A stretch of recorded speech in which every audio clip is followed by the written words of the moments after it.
we all know and love, Dr. Seuss had this amazing quote: "Be who you are and say what you feel, because those that mind don't matter, and those that matter don't mind." Simple and powerful. Be who you want to be. Say what you want to say. Wear what you want to wear. Talk how you want to talk. Be your full, 100% authentic self. And by doing so, you will identify the people that you want in your life.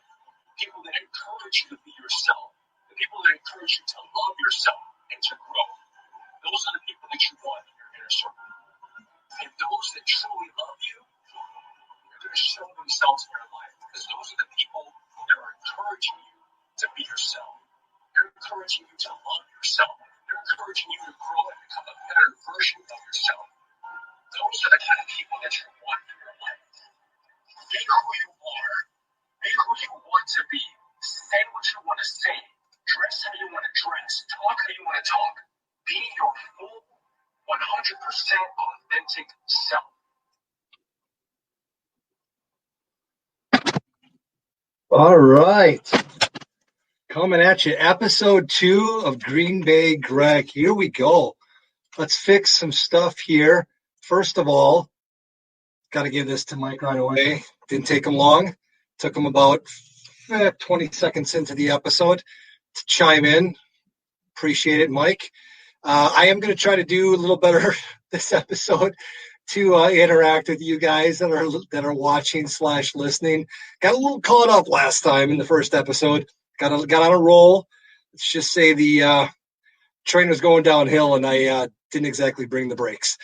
So what we're going to get into today is kind of same as last week. We're going to talk about some things going on in the world of sports, things going on in the world, and we're going to get it from Green Bay Greg's perspective.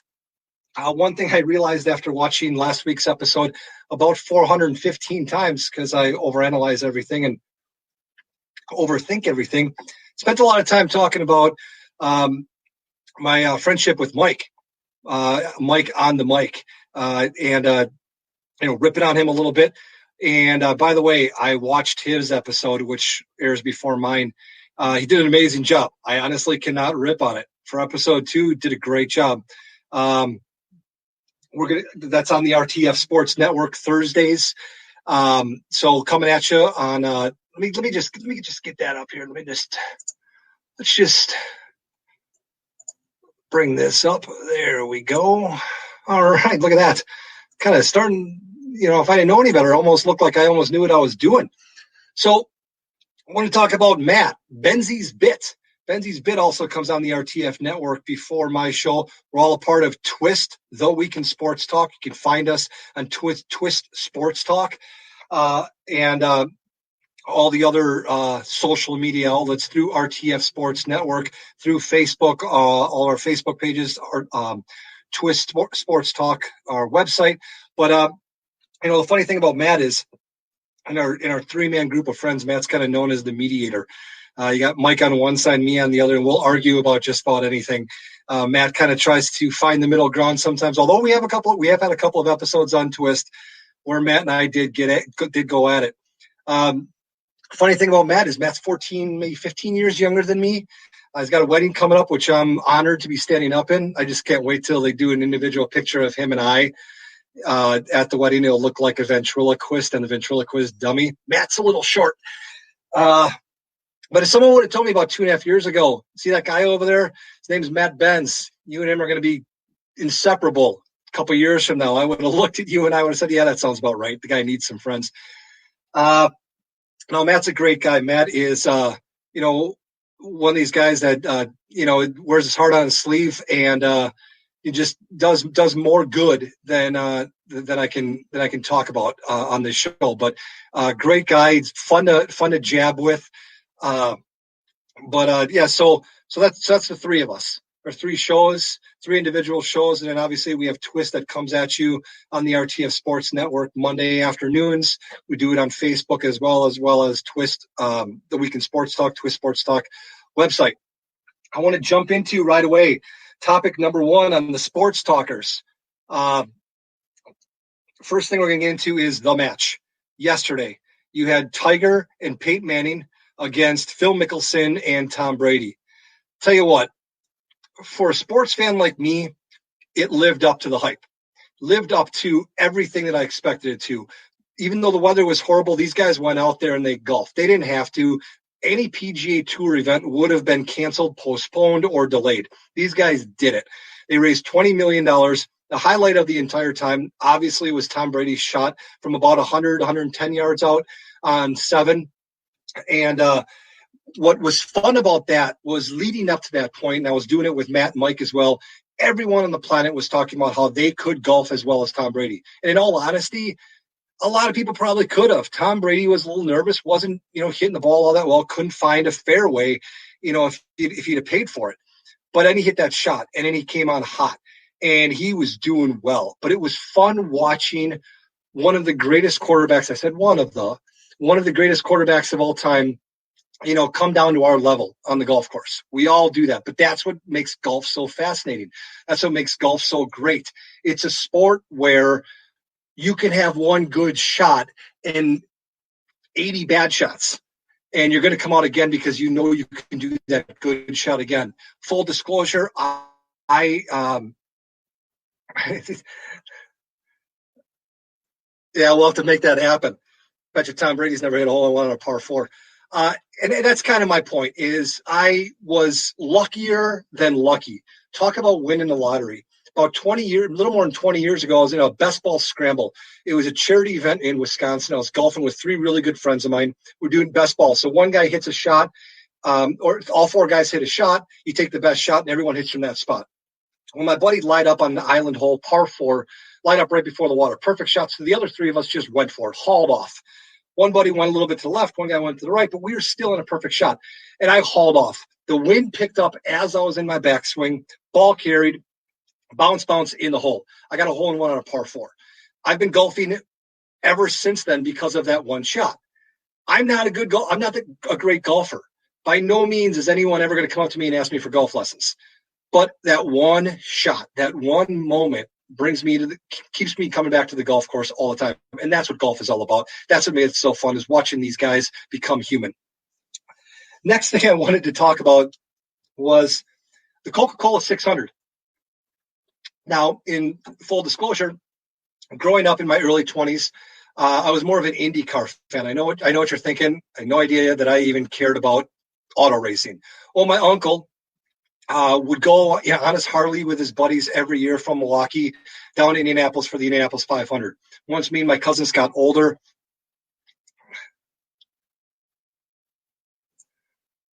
absolutely, dog. Trust me, dog. That was a blind squirrel, and then some, that hole-in-one.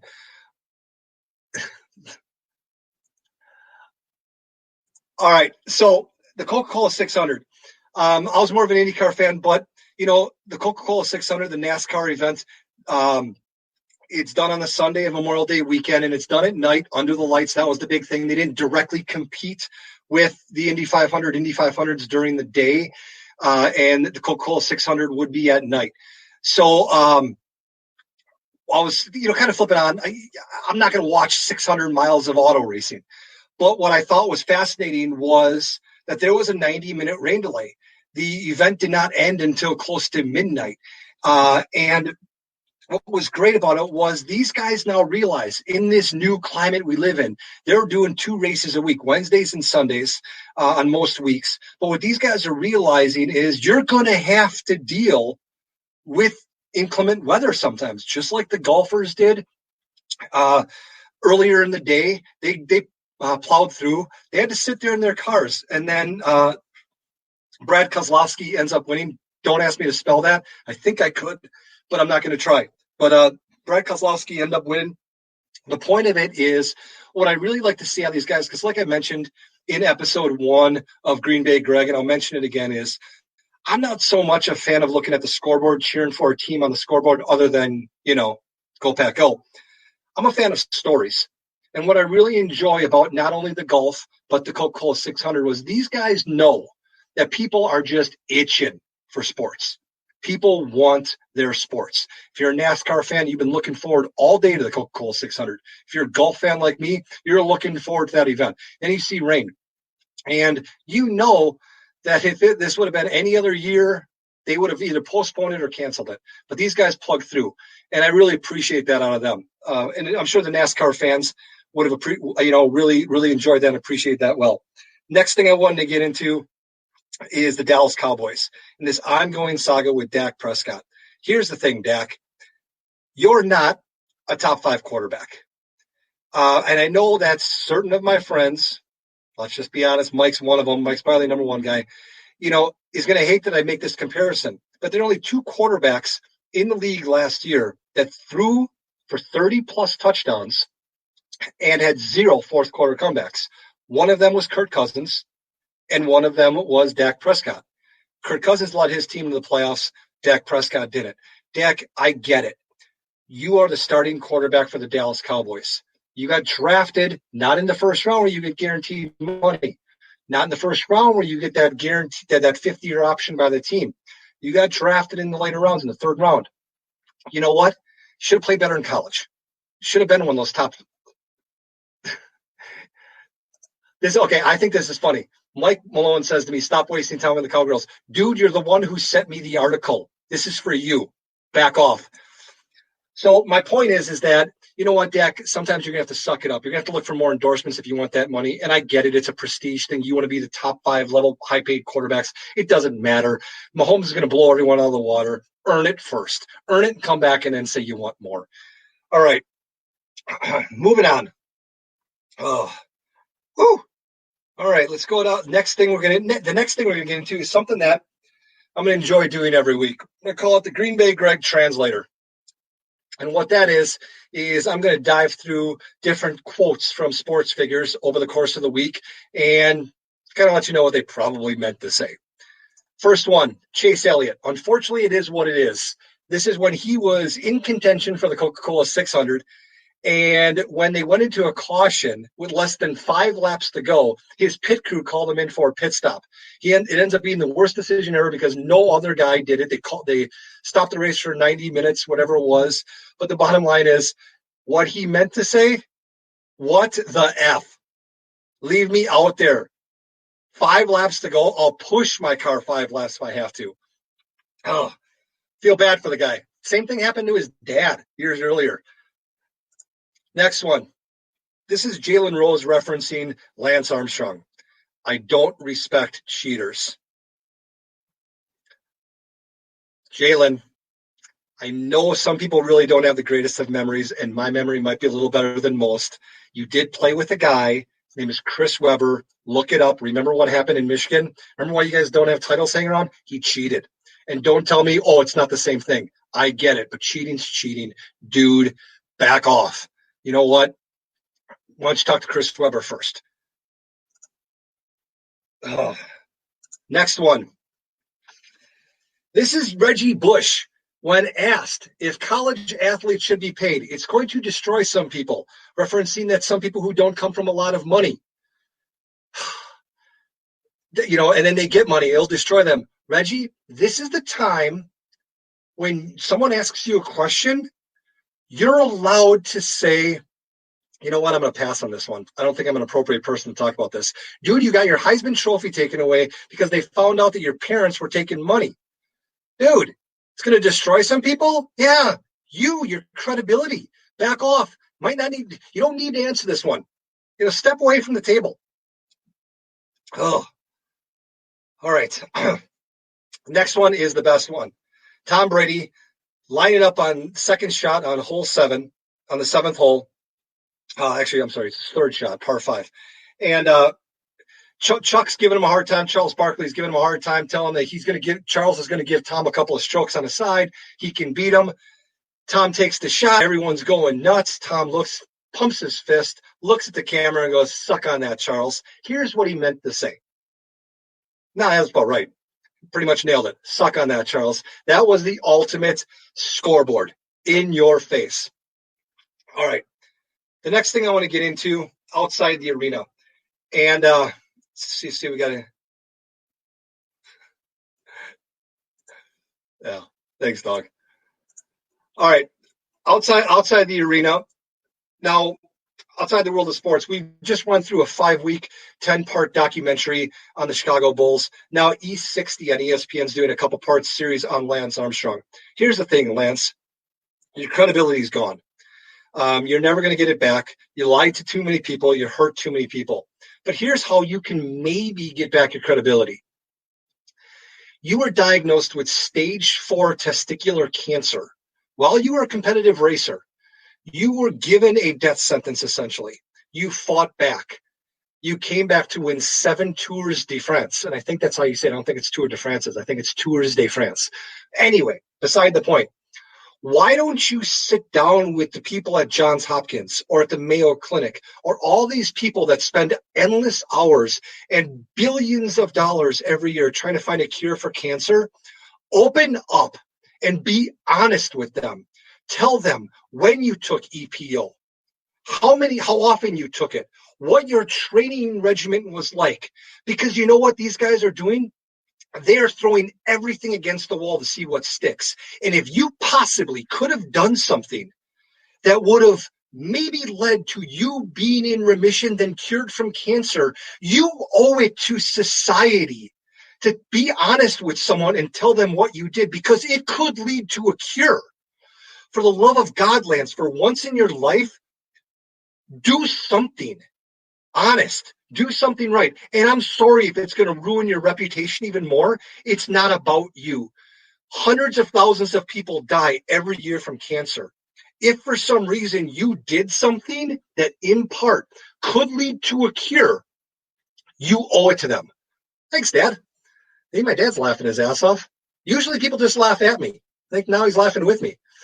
All right, so that's my that's my take on that. The next thing I want to get into is my 7-day forecast. Things to look forward to in sports. What I really want everyone to kind of look forward to in sports is what sports start coming back and when. Right now, they're talking about NBA's kind of doing some practicing. You can only have a certain number of people in and out in an arena at a time, and it's great. Keep it small. But as it progresses, why? Because we're going to get to a point by August, I believe, and I'm not just saying this as a sports fan, I'm saying this as a realist, that we're going to get to a point come August where high school sports are going to be back with precautions. We're going to get to a point where college football is back, and a lot of that has to do with monetary. There's a lot of money involved, and pro football is going to be back. And I'm going to enjoy every second of it. But I think the reason why they're bringing things back right now slowly is because it's a transition. We're coming back. And sports are coming back. And what we're going to really notice is that as time goes on and people aren't getting infected at this incredible rate that everyone's afraid of, it's going to stay moderate. We did flatten the curve, hopefully, that people are going to become more tolerant of being able to do things and, go out in public and, interact and go to sporting events and things like that. It's going to look different. Don't get me wrong, but I think it's something to look forward to. All right, closing my show. This is the Green Bay Greg Challenge. Now that things have opened up in a lot of states, especially the 2 states that I'm familiar with, Minnesota, things are slowly opening up. What I ask everyone to do is hold on to that sense of community. Do something nice. A random act of kindness every day that you leave your house, your apartment, your townhouse, your condo, whatever it is, your mansion. You know what? Do me a favor. Buying a cup of coffee for the person behind you in Starbucks is not a random act of kindness. If you are willing to spend $4 on a cup of coffee and the person behind you already ordered their coffee and they're willing to spend $4, that's not a random act of kindness. That's helping one well-off person from another well-off person. Put 20, you see ladies struggling in the store, help her out with some groceries, put them away. It sounds funny, but I take advantage of my height. Not a lot of stuff in the stores right now. I'm helping old ladies all the time look for something on the top shelf. It's a simple random act of kindness, but try to find something to do every day. Giving a shopping cart to someone, helping someone find something. You know what? You see an old lady in a car, ask her if she wants you to wash her windows for her. Fill her gas tank, whatever the case is. But you know what? All I'm asking is that we hold on to this sense of community. We're so insistent on wearing masks, and it's great. We're so insistent on social distancing, and it's great. It's important, but it doesn't need to end there. What needs to happen is we need to maintain this level of community, this one person helping another person out, and it becomes infectious. A lot better than this disease ever will, this virus ever will. Let's make that be what is contagious. That's all I got for this week. I hope you enjoyed it. Green Bay Greg out until next week.